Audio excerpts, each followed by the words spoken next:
We have introduced the concept of expected value or mean, which tells us the average value of a random variable. We will now introduce another quantity, the variance, which quantifies the spread of the distribution of a random variable. So consider a random variable with a given PMF, for example, like the PMF shown in this diagram. And consider another random variable that happens to have the same mean, but its distribution is more spread out. So both random variables have the same mean, which we denote by mu, and which in this picture it would be somewhere around here.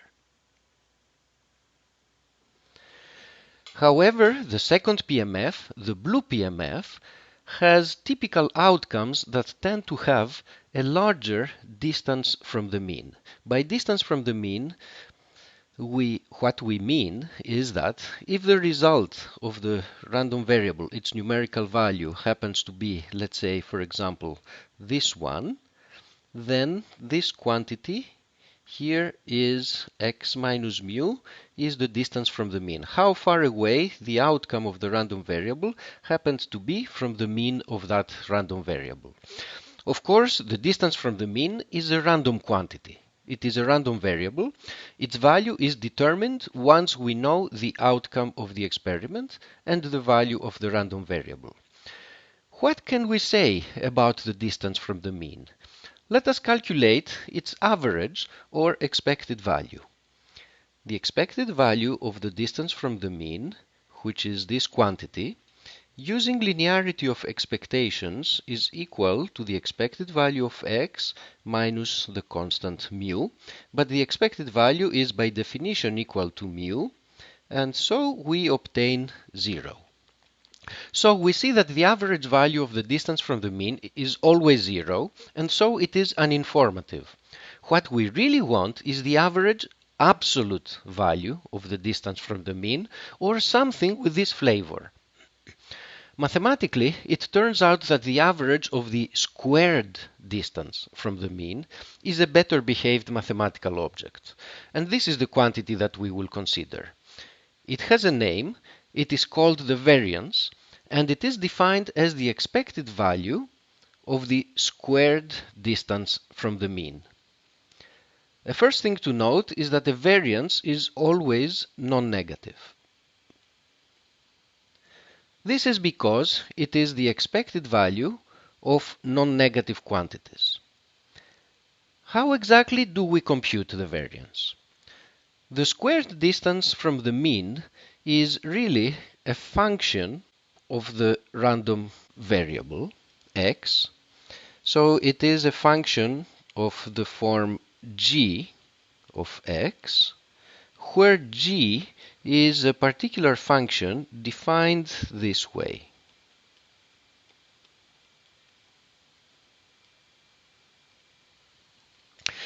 So we can use the expected value rule applied to this particular function g, and we obtain the following.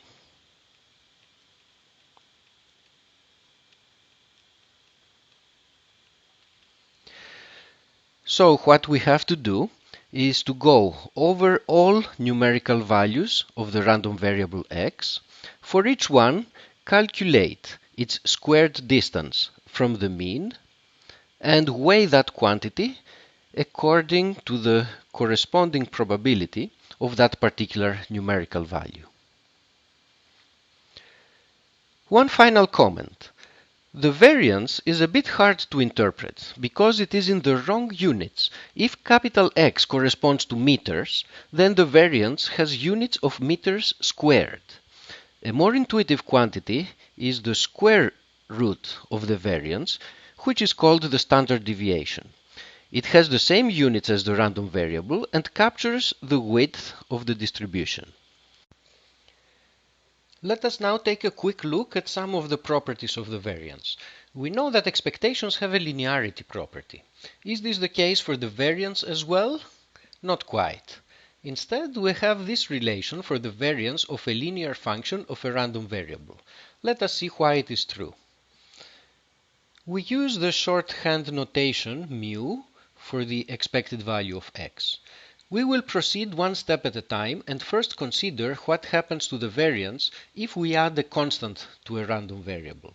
So let y be x plus some constant b, and let us define nu to be the expected value of y, which using linearity of expectations is the expected value of x plus b. Let us now calculate the variance.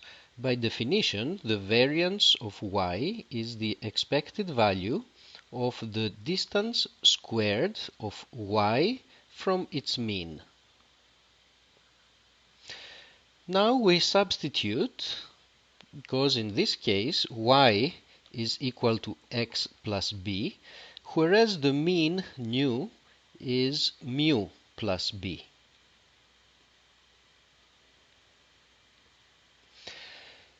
And now we notice that this b cancels with that b, and we are left with the expected value of x minus mu squared, which is just the variance of x. So this proves this relation for the case where a is equal to 1. The variance of x plus b is equal to the variance of x. So we see that when we add a constant to a random variable, the variance remains unchanged. Intuitively, adding a constant just moves the entire PMF right or left by some amount, but without changing its shape, and so the spread of this PMF remains unchanged. Let us know what happens if we multiply a random variable by a constant.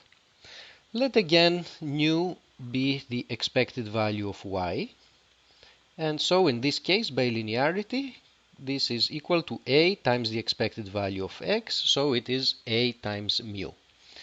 We calculate the variance once more using the definition and substituting in the place of y what y is in this case, it's ax, and subtracting the mean of y, which is a mu squared. We take out a factor of a squared, and then we use linearity of expectations to note that this is a squared times expected value of x minus mu squared, which is a squared times the variance of x. So this establishes this formula for the case where b equals 0. Putting together these two facts, if we multiply a random variable by a, the variance gets multiplied by a squared. And if we add a constant, the variance doesn't change, and this establishes this particular fact. As an example, the variance of, let's say, 3 minus 4x is going to be equal to minus 4 squared times the variance of x, which is 16 times the variance of x. Finally, let me mention an alternative way of computing variances, which is often a bit quicker. We have this useful formula here. We will see later a few examples of how it is used, but for now let me just show why it is true. We have, by definition, that the variance of x is the expected value of x minus mu squared.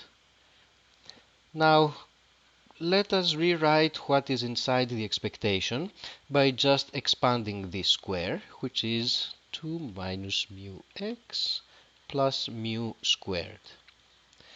Using linearity of expectations, this is broken down into expected value of x squared minus the expected value of 2 times mu x, but mu is a constant, so we can take it outside the expected value, and we're left with 2 mu expected value of x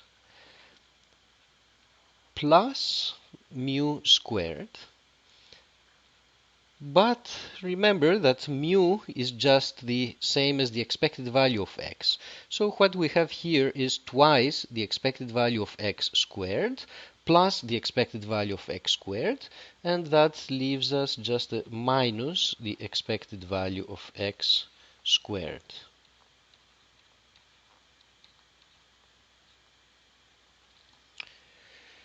So we will now move in the next segment into a few examples of variance calculations.